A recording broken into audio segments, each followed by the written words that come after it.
você foi absolutamente perfeita em tudo.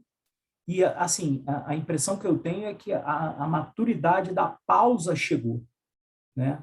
Porque você não precisa falar correndo para conseguir expressar todo o teu conteúdo. E, obviamente, que a questão é um pouco menor, como vai ser no dia da prova, você consegue falar mais a respeito daquilo dali com um pouco mais de tranquilidade. Eu acho que é isso. Se você vê que a questão, você vai conseguir falar tudo que você sabe da matéria, em razão do tamanho da questão, você meio que fica mais tranquilo e consegue falar de maneira mais pausada. Entendeu? Isso é natural, obviamente. Hoje, na questão de responsabilidade civil, você já falou que responsabilidade civil administrativa, né? Você falou que era muita coisa, eu queria, e aí acelerou no passo. Então, assim, Foi. você está absolutamente consciente da situação. Você não está vendida, né? Você viu a questão, falou, pô, tá tranquilo, dominou tudo, falou tudo, respondeu a todas as perguntas que eu fiz com total tranquilidade. A gente já passou um pouquinho, né, do tempo, mas, assim, Mas é bom que dá para absolutamente... revisar. Hã? Mas aí é bom que dá para revisar. Claro, pô. Sempre. Vamos prosseguir aqui. Boa noite, Excelência. Boa Eu noite. iniciarei fazendo uma breve leitura silenciosa sobre a questão. Pois não.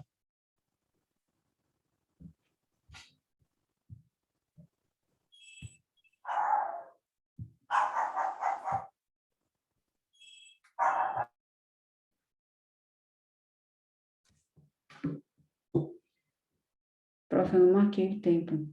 Quanto tempo já tem aí? Só para eu saber. 34 segundos. Processo penal. Considere a seguinte situação hipotética. Pedro Justo foi processado e condenado por sentença transitada em julgado, não havendo o juízo sentenciante reconhecido a reincidência. Em sede de execução penal, o juízo de execuções penais, com fundamento na folha de antecedentes criminais de Pedro, reconhece a reincidência e a leva em consideração para efeitos de concessão de benefícios. A partir dessa situação hipotética, responda com fundamentação na jurisprudência se agiu corretamente o juízo da execução penal. Excelência, em situação semelhante apreciada pelo Superior Tribunal de Justiça, a Corte Cidadã entendeu ser possível o reconhecimento da reincidência pelo juízo da execução penal, ainda que não tenha sido reconhecido quando da aplicação da dosimetria da pena. Isso porque o artigo 5º da Constituição Federal determina como garantia fundamental o princípio da individualização das penas. E o referido princípio, ele deve ser observado não só no momento da elaboração das leis pelo Poder Legislativo, quando também no momento da aplicação da lei pelo juízo sentenciante e ainda pelo juízo da execução penal, quando da atuação dos benefícios previstos no cumprimento da pena. A reincidência, é importante que se diga, que ela é uma agravante genérica e preponderante, prevista na parte geral do Código Penal, e que irá incidir na segunda fase da dosimetria da pena. Na reincidência, é adotado o princípio da temporariedade, de modo que considera-se reincidente o réu que tiver respondido por um novo crime e não transcorrido o prazo de 5 anos em que teve uma sentença condenatória transitada em julgado por um outro crime anterior. Passados esses 5 anos, esse prazo depurador, não haverá mais que se falar em reincidência. É também considerado reincidente aquele que comete um crime no estrangeiro e comete um novo crime no Brasil, ou ainda aquele que comete uma contravenção penal e pratica novamente uma outra contravenção penal.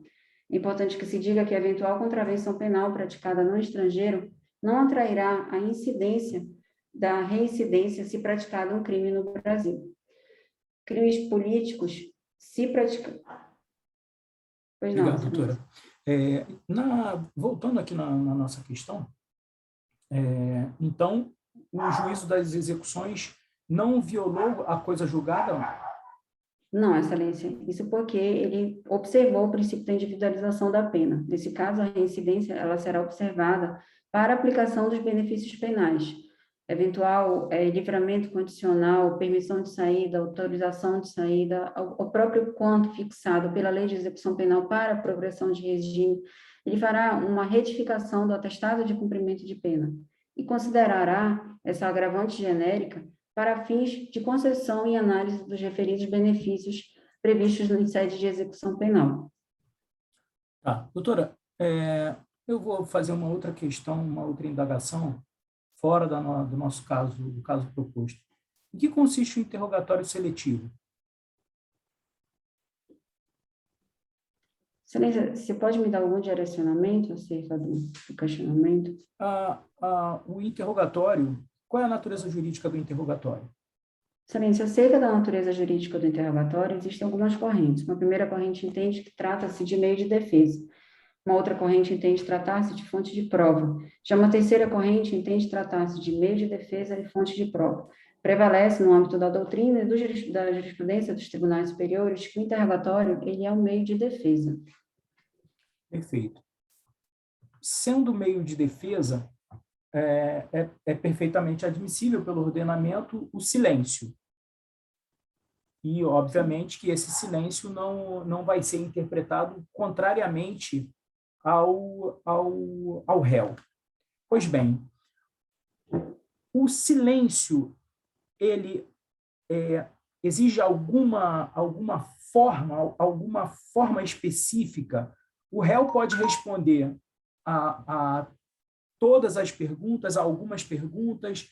Ele pode se negar a responder as perguntas que o juiz o faz e falar, eu só vou responder... Enfim, a gente já acabou o tempo.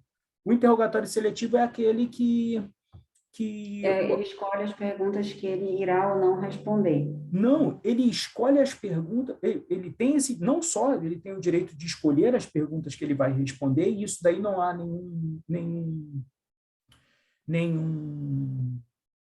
nenhuma divergência a respeito disso, né? Ele pode responder todas as perguntas, nenhuma pergunta, ele pode responder algumas perguntas, ele pode responder parcialmente algumas perguntas, mas o seletivo é aquele que ele responde somente as perguntas feitas pelo seu advogado.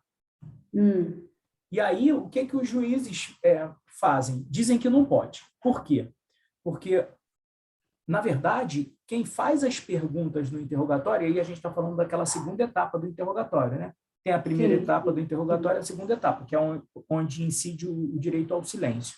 E também, segundo os adeptos dessa... Eu acredito que de repente não caia, é porque está sendo muito debatido isso no âmbito da advocacia, entendeu? E de repente eles podem transportar isso para dentro de uma delegacia. E aí colocar essa situação que normalmente ocorre em juízo, por quê? Perante o delegado, invariavelmente, eu mantenho o meu silêncio, direito ao silêncio. Até porque o advogado nem sempre está ali, né, para orientar o indiciado. Mas em juízo, já orientado pelo advogado, os advogados fazem o seguinte, o interrogado não responderá a nenhuma pergunta do juízo nem do Ministério Público, só responderá as perguntas que o seu advogado vai fazer. E aí os juízes dizem que não. Por quê? Eles dizem que alguns juízes, né, dizem o seguinte, apesar do interrogatório ser um meio de defesa, quem faz... Amor, não tem como dar uma trava na Juju aí, não? Por favor. Tá terrível. Deve ter alguém aqui por fora, aí ela fica ouvindo e late pra caramba. E aí, o que esses juízes dizem? Que, na verdade, quem faz as perguntas ao réu é o juiz. As partes, tanto o Ministério Público quanto o advogado do réu, eles fazem alguns esclarecimentos em pontos que não foram abordados pelo juízo. Entendeu? Então, aí se faz essa... Eu tinha visto isso, eu só não sabia do termo que era utilizado. Deixa eu ver aqui se é isso mesmo. É isso, interrogatório seletivo, silêncio seletivo, enfim. É o que o pessoal tem. Eu sigo alguns advogados de júri, porque agora eu vou fazer um júri. Ainda não tem, ainda nem começou a ação penal, na verdade, né? Mas, assim, De federal, bacana. é bem difícil, né, de acontecer. Tanto é que eu, pô, já estou há tanto tempo na carreira e nunca fiz. Já participei em algumas etapas, mas aí acabei saindo e não fiz. Agora, esse não, esse eu vou levar até o fim, não fiz nada. E aí, o que que a PRF fez? Prof, dá para alegar aí uma cooperação dolosamente É, distinta, é o que dá vai para ser. também alegar coação moral irresistível, dá para O alegar que aí você. coação. Ó, ainda dá tempo, cara. O concurso da DPI deve ter ano que vem, pô. Até que você tá. Até o que que foi? Tá dando uma recaída aí, pô? Não, porque eu quero ser delegada, que eu não quero respeitar os direitos das pessoas. Não, nega, vai ser o que eu vou alegar, mas tu acha mesmo que vai ser? Não vai. Ó, Eu iria por coação moral irresistível aí fácil. vai ser. Ele falou, eu quero sair do carro. Eu queria ter saído do carro, mas aí os caras falaram, não, vambora, e foram. E aí, como é que você pega e fala para os caras que são bicho solto que não vai? Eu pulo do carro. Para mim ainda tem várias teses de defesa. Não tem o dolo, porque ele não Ó, teve o dolo de matar, mas ele teve o eventual, assumiu o risco. não tem pólvora na mão dele. Foi feito resíduo grátis. Então, enfim, a questão era bastante tranquila. Você respondeu exatamente tudo que tinha que responder mesmo. O lance da dosimetria da pena. Eu acho um absurdo, assim, do fundo do meu coração, eu acho um absurdo esse negócio de, a gente vai aplicar para calcular o benefício. Não, vai aplicar para piorar a situação do cara, porra. E vai Sim, levar em consideração uma situação que não foi levada em consideração pela sentença e não foi objeto de recurso pelo Ministério mas Público. foi uma decisão isolada, isso daí. Foi, né? Eu acho que foi da ministra Nancy, eu acho que deu. Se o Rogério Schietti pega um processo desse, ele não deixa passar, porque ele é bem pró-réu. É uma pena. Esse deu azar, então, né? Esse réu aí deu azar. Deixa eu pegar aqui. Peraí.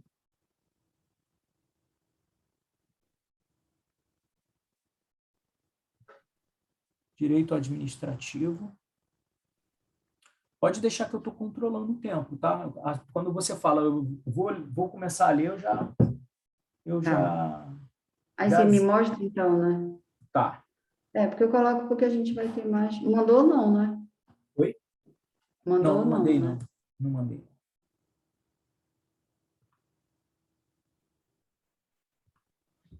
Vou mandar agora.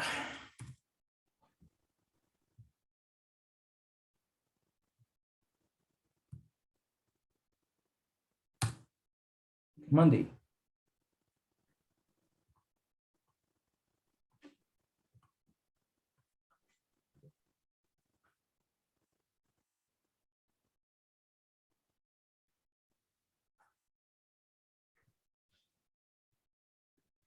Boa noite, Excelência Érica Castro, matrícula 1234. Iniciarei fazendo uma leitura silenciosa da questão.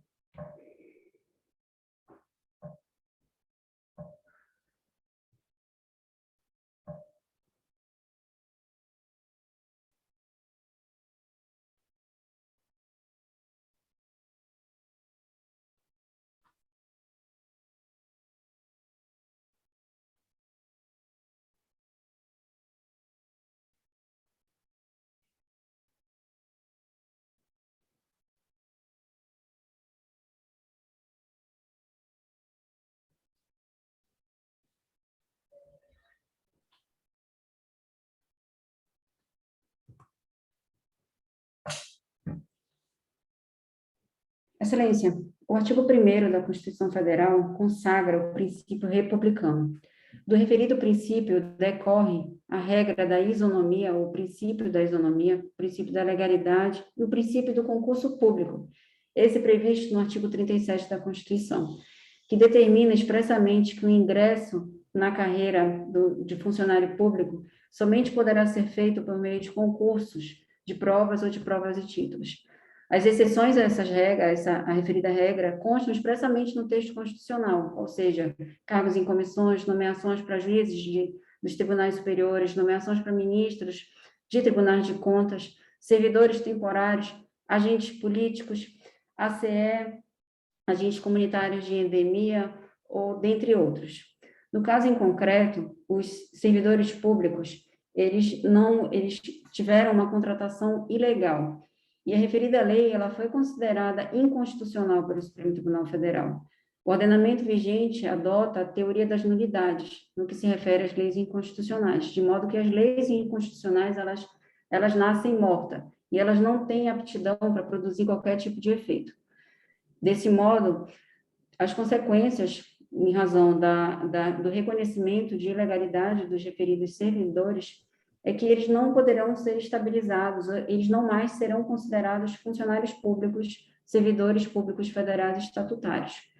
Eventuais verbas remuneratórias deverão ser pagas em razão do princípio que veda o enriquecimento ilícito, aplicado também na seara administrativa. Também farão jus ao eventual FGTS e as demais verbas alimentares. Contudo, haverá um rompimento do vínculo do serviço público e a eles não deverão ser pagos qualquer tipo de indenização ou mesmo um reconhecimento superveniente de ilegalidade dos serviços públicos por eles prestados. São essas minhas considerações, Excelência. Sim, eles têm direito, a doutora falou que eles têm direito às verbas trabalhistas e direito ao FGTS, Fundo de Garantia. Isso, em razão de que são servidores estatutários. Não, Excelência, retificando. Em razão de serem servidores estatutários, eles apenas farão jus ao recebimento das verbas pelo mês que eles trabalharam. Não farão jus a qualquer outro benefício. Só os salários. Isso. Tá. FGTS, então, a doutora retifica e diz que não... Retificando, Excelência. Não, em razão de que eles não são servidores seletistas. Tá. A doutora saberia declinar em que consiste a teoria do fato consumado? Sim, Excelência. A teoria do fato consumado indica que se consolidado uma determinada situação no âmbito da administração pública, haverá uma legalização da referida situação. Ela não mais será considerada ilegal. No âmbito dos servidores públicos, o Supremo Tribunal Federal excepcionalmente já considerou essa situação, essa teoria do fato consumado, para considerar, não obstante o ingresso ilegal de determinado servidor no serviço público, o servidor já tinha sido aposentado, e daí porque o Supremo Tribunal Federal entendeu que não haveria mais como anular o ingresso do referido servidor.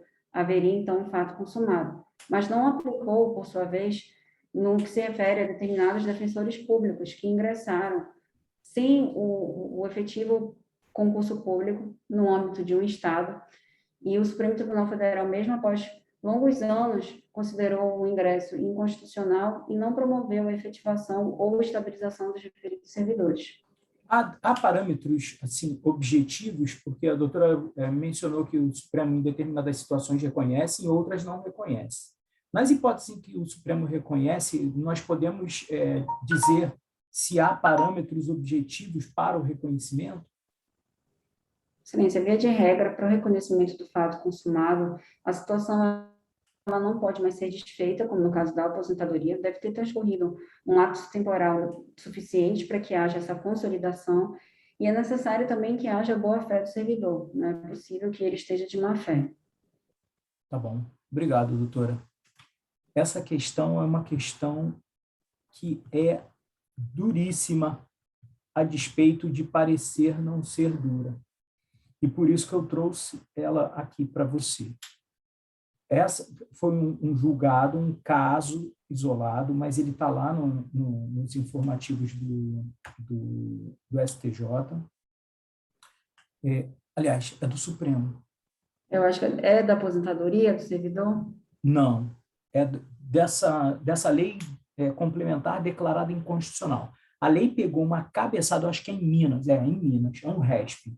A lei pegou uma cabeçada que entrou pela janela e disse, esses caras são efetivos. Depois de um tempo... fizeram no Pará. Hã? Fizeram isso no Pará, o Bonde da Alegria. Porra, cara, isso é uma vergonha, assim, com todo respeito. É uma vergonha, é uma vergonha. Aconteceu uma parada aqui no Rio, depois a gente até troca uma ideia sobre isso, mas, enfim, o Supremo veio e falou, é inconstitucional. E aí... Nesse caso aqui, eles perderam realmente. E o STJ falou, olha só, esse julgado eu estou colocando aqui, Esse espelho nosso de hoje, os nossos espelhos vão ali 10, 12 páginas. Esse está com 24, a despedida da coisa. Eu botei as rodadas que a gente... A última rodada do treinamento do ano passado. Eu peguei e botei... Legal. Fiz um compiladinho, assim, rapidinho para você. Porque quando eu tenho essas coisas, eu ontem fazendo, eu falei, cara, eu vou botar para ela olhar isso daqui aí na véspera. Vai que, né? E aí, esse julgado aqui, cara, isso me chamou muito a atenção e por isso que eu botei para te reperguntar. É engraçado, né? Como é que a gente precisa acreditar, e eu vou falar para você. Acredita na tua memória. Acredita. Você tinha acertado a questão e eu te balancei, porque é para balançar mesmo. Eles têm direito à verba salarial pelos serviços prestados e eles têm direito à FGTS, apesar de terem sido reconhecidos como estatutários. Porque é totalmente incompatível. O depósito da Tá FGTS, vendo? E você eu falei da acertou? FGTS porque eu sabia do julgado, Sabia, realmente. claro. E eu falei, eu vou dar uma balançada. Quero ver se essa rocha tá dura mesmo. Tá mole. E aí o que acontece? Você foi, isso não aconteceria na tua prova. Com certeza não aconteceria. Por quê? Ele já ia te dar a pontuação. Ela sabe. Entendeu? Principalmente CESP não tem espaço para isso. E não tem necessidade, a verdade é essa. Eles querem saber o que você sabe, eles não querem saber se você tem certeza absoluta. Sim, Entendeu? sim. Como tem na área estadual. O SESP não faz essas coisas, não espera isso deles. Eu fiz porque eu achei que, se isso me fosse perguntado, eu responderia que ele tem direito ao FGTS, porque, em verdade, eles não são estatutários. Eles nunca foram. Sim. Entendeu? Por conta justamente do que você falou, a teoria das nulidades. Esse ato é nulo. Totalmente Não produz nulo. nenhum efeito. Não pode produzir efeito nenhum. Então, é assim, por isso que eu trouxe ele para você e te Muito fiz essa bom. repergunta, tá aqui as perguntas de apoio, eu falei, vou balançar, vou dar uma balançada mesmo. E eu ainda tinha uma outra, se você confirmasse, aí eu ia pegar e ia espremer até o final, mesmo sendo estatutários, FGTS, mesmo sendo estatutário, que aí, cara, a gente cai, não adianta. É Sim. totalmente incompatível, mas a Total. razão é porque eles nunca foram estatutários. Teve desvirtuamento da função pública, né? E Então, teve mesmo, né? Assim, totalmente absurdo. Mas beleza, cara. Vamos agora à nossa última pergunta, que é de constitucional.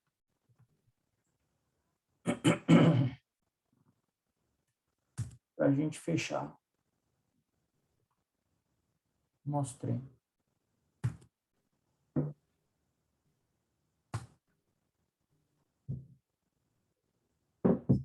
Mandei.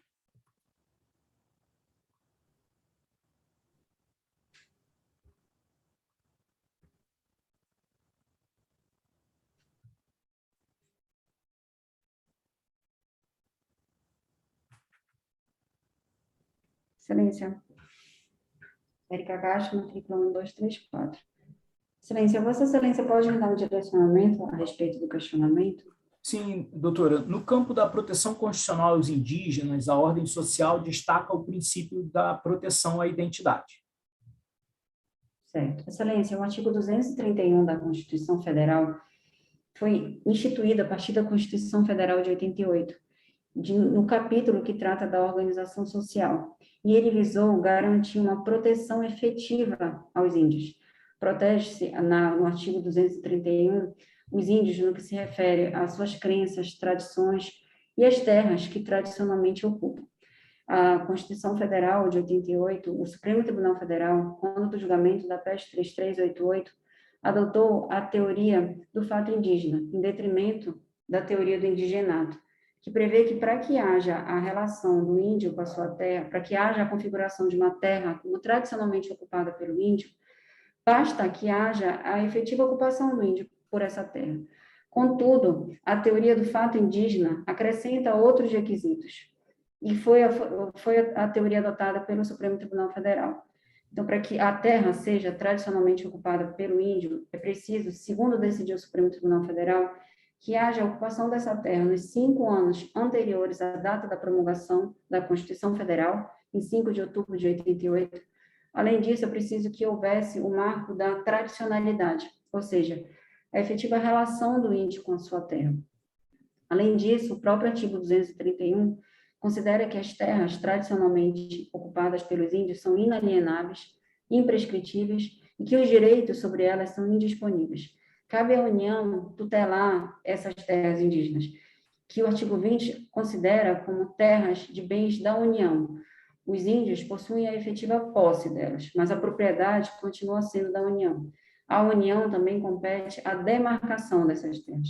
O ato de disposição constitucional transitória determinou que a União teria o prazo de 5 anos para promover a demarcação dessas terras.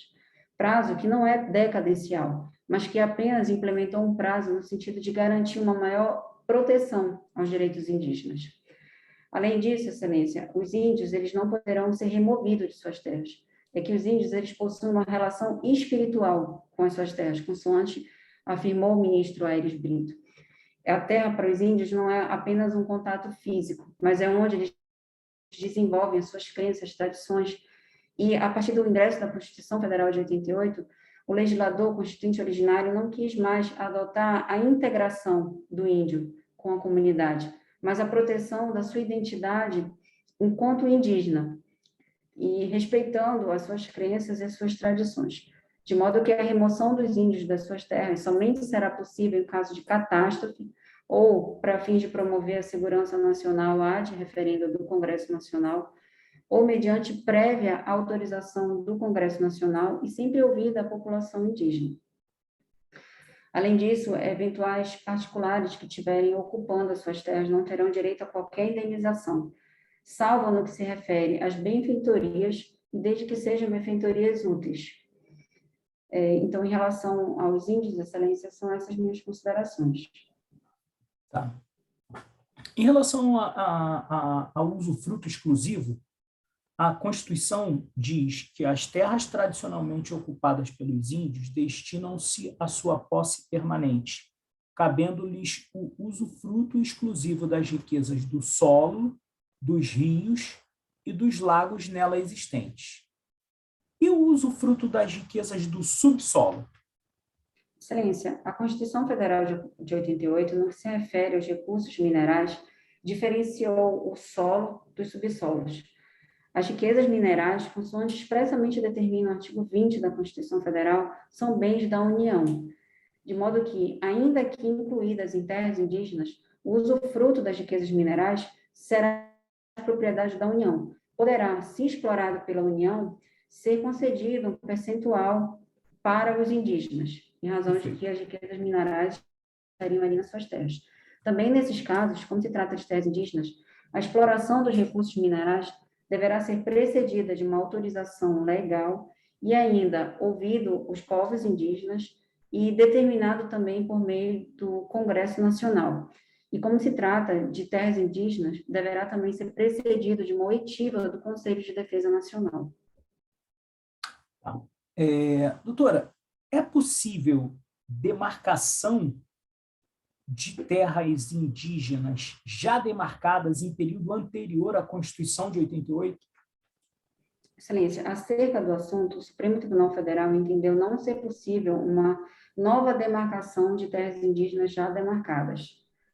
Se acaso a União tiver interesse de ampliar o território indígena, poderá fazer por meio de outros instrumentos, como a desapropriação, desde que haja o pagamento de uma indenização prévia, justa e em dinheiro, mas não mediante uma nova demarcação. Doutora, se essa terra, se a determinada terra já foi habitada por indígenas, porém, por ocasião de 5 de outubro de 88, o aldeamento já estava extinto, ela vai ser considerada terra indígena ou não e por quê? Excelência, consoante consta da súmula 620 do Supremo Tribunal Federal, as terras ocupadas pelos índios em um passado remoto, elas não são consideradas terras tradicionalmente ocupadas pelos índios e, portanto, não constituem bem da União. Via de regra, as referidas terras, elas são consideradas terras devolutas.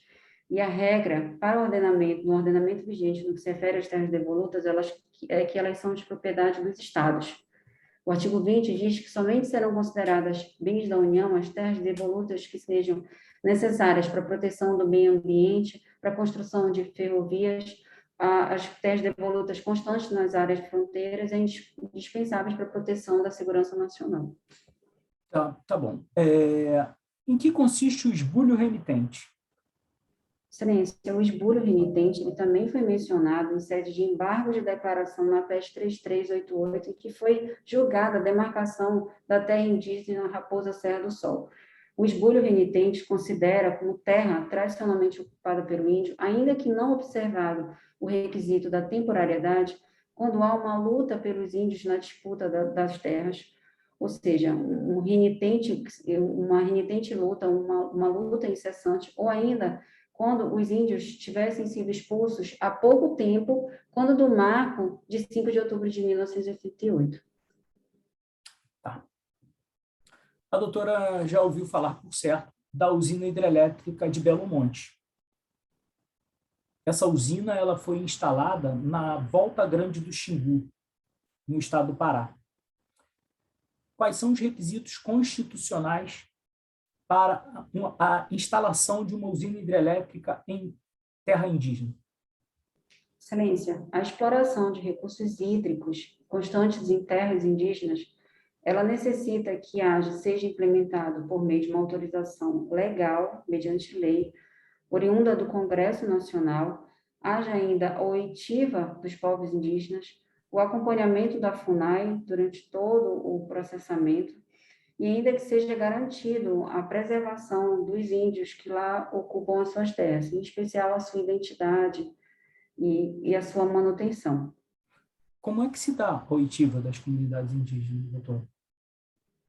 Excelência, a Constituição Federal determina no artigo 129 da Constituição Federal que compete ao Ministério Público a defesa dos direitos indígenas. Daí porque o Ministério Público deverá sempre estar presente nas referidas oitivas, poderão ser feitas audiências públicas com representantes dos índios, e há também uma entidade de representação dos povos indígenas, que é a PIB, que inclusive foi admitido o ajuizamento de ação de descumprimento de preceito fundamental pela referida entidade.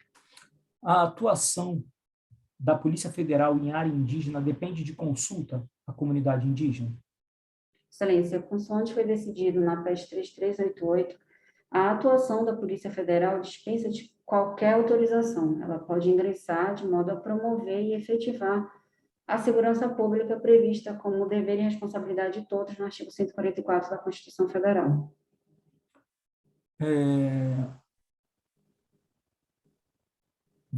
Desculpa, doutora, vai ocorrer ou não a consulta antes da atuação da Polícia Federal? Não, Excelência, Tá. não precisa de consulta.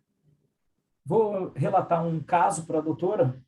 Gostaria que a doutora dissesse qual é o crime que foi cometido. João, não indígena, tinha uma fazenda em terra indígena. Após regular demarcação, é notificado a desocupar o local.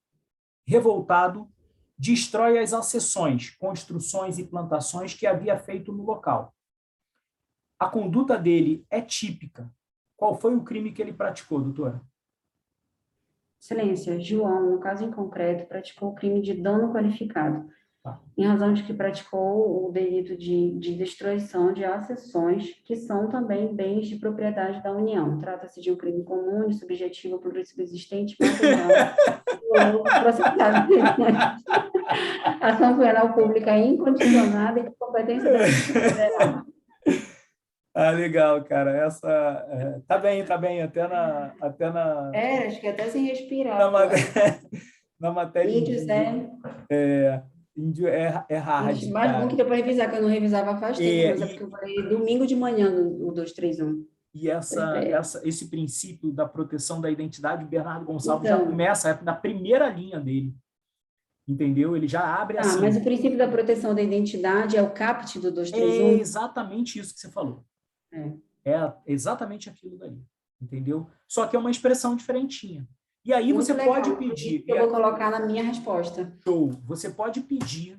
Eu não acredito que caia assim, porque não é esse o estilo, Sérgio. Tá? E aí eu pedi justamente para criar o desconforto, tá? Uhum. Tanto é que quando você me perguntou, eu já estava aqui com todas as perguntas já formuladas, as diretrizes formuladas. Você pode pedir a diretriz para o teu examinador, como você Tá. fez, e você pode pegar e dizer que, a despeito de ter estudado, não se Desconhecer. recorda especificamente dessa expressão.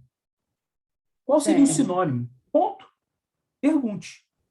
Entendeu? Tá. Não tenha dúvida disso. A abordagem que você fez foi perfeita, tudo direitinho.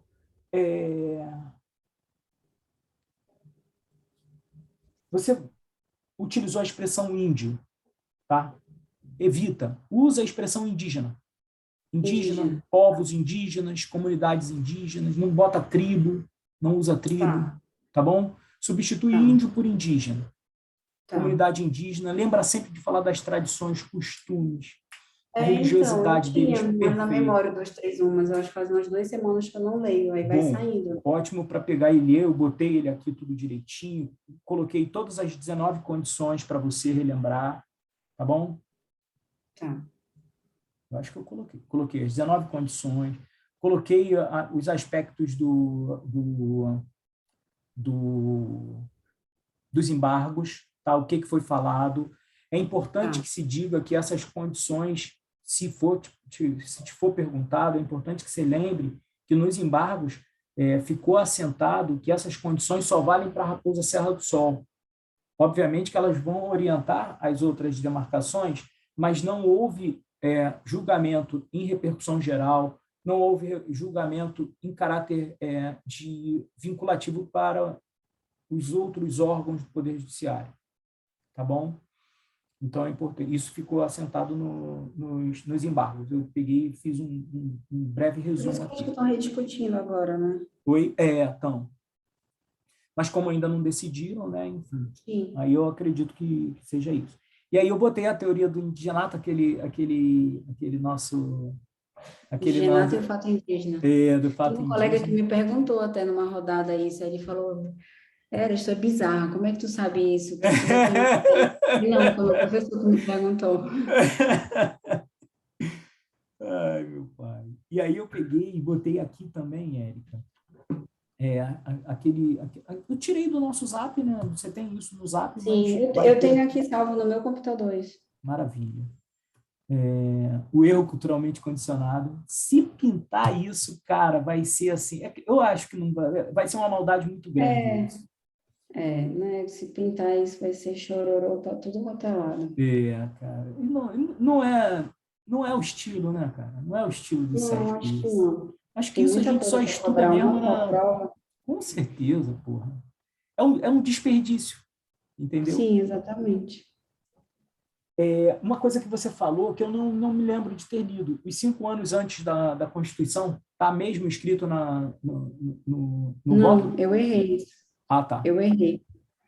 E Mas é a erra, segunda vez mas que eu erra com erro uma isso. convicção, rapaz, que é, Que é até deixa em incrível. dúvida, Pois né? é, cara. Não, Eu eu falei não para o sei. doutor. E é a segunda vez que eu erro isso, porque quando eu errei de novo com a minha colega, foi até que está aqui comigo. Ela falou, mas, Érica, de onde tu tirou isso? Eu falei, não sei.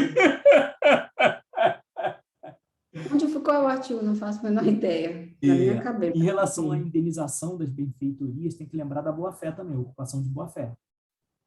Ah, sim, Tá sim, mas eu bom? falei boa fé, desde que esteja de boa fé, eu só não me lembrei se era Falou? benfeitoria, qual é a benfeitoria Não, útil, eles não dizem isso. Eles só falam benfeitorias e que a ocupação desde que tenha esteja sido... de boa fé. Então, se eles não distinguiram, não distingue também. E uma coisa que Tá, você fez, que eu vou falar para você, não faça. tá. Você errou o número da súmula. Você Não é sabe, 620? é 650. A não ser que eu tenha errado. Eu Ah, posso olhar aqui não agora. Vou olhar posso. agora aqui. Eu tinha certeza que é, por isso que eu falei, eu não costumo falar, eu falo entendimento simulado. É isso mesmo, eu errei, é 650. Então, é que você tinha certeza, né? Gente, tinha, Tá, tinha, tudo porque bem. está no meu VAD. Eu É anotei. 650. Então, e aí eu Mas eu, anotei eu, aqui. eu acho que na prova eu não vou falar, não, porque de repente dá uma É mais treta lá. seguro. É mais seguro. É só uma questão de ser mais seguro. E aí vai o Sim. cara que é cri-cri, porque eu não tiraria ponto. Porra, qual é a diferença de ser 650 e 620? Ela sabe que é 600 e Ela alguma não coisa, queria ter falado. só errou um númerozinho. Só errou um É, númerozinho aí no não. meio. Meu amorzinho, foi um prazer enorme. Obrigada, prof. Eu tenho certeza que a gente não vai ter mais oportunidade dessa cross-examination, porque acabou a tua trajetória brilhante de concursos, acabou domingo, acaba domingo. Eu vou estar absolutamente concentrado, vai ser de tarde, É, o meu jogo é amanhã, então o jogo do meu Mengão é amanhã, então eu não vou ter nem o jogo do Mengão para me desconcentrar. Eu vou chamar a Catita para a gente caminhar na praia, para pegar uma brisa, e vou ficar mandando muitas energias positivas para você. Que se só tiver uma, são quantos que estão nessa prova oral? 300 e pouquinho. Se dos 300 e pouco só tiver uma pessoa que merece, essa pessoa é você. Eu não tenho dúvida nenhuma de dizer isso. Para quem me perguntar. Muito obrigado por poder fazer parte dessa etapa da tua vida, né? Eu tenho certeza que a gente, daqui a alguns dias, vai estar se ajeitando para ir a Brasília, porque esse último capítulo eu quero ver presencialmente, porque efetivamente é uma história que a gente construiu com um final brilhante, um final lindo. E só existe uma pessoa responsável por isso, que é você. Tá bom, Foi querido? muita luta. Tenha certeza que a Maria, o Pequeno e o Celso vão estar super orgulhosos de você. Todo mundo que te conhece sabe do teu esforço, que viu, presenciou minimamente essa caminhada, tem muito, muito orgulho e, na verdade, isso serve de inspiração para a gente, né? Porque é uma perseverança que a gente não encontra na esquina, né? Então, assim, essa força a gente precisa ficar com ela sensível, sabe? Ficar com ela, lembrar dela sempre que nos faltar força para fazer o que a gente quer fazer da nossa vida. Tá bom? Parabéns, fica com Deus. Obrigada, prof. Obrigada por tudo, de Descansa. verdade. Eu tenho Sim, certeza que já deu certo. amém. Amém. Muito Beijão. obrigada. Fica com Deus. Obrigada, prof. Beijo. Obrigadão. Tchau, tchau.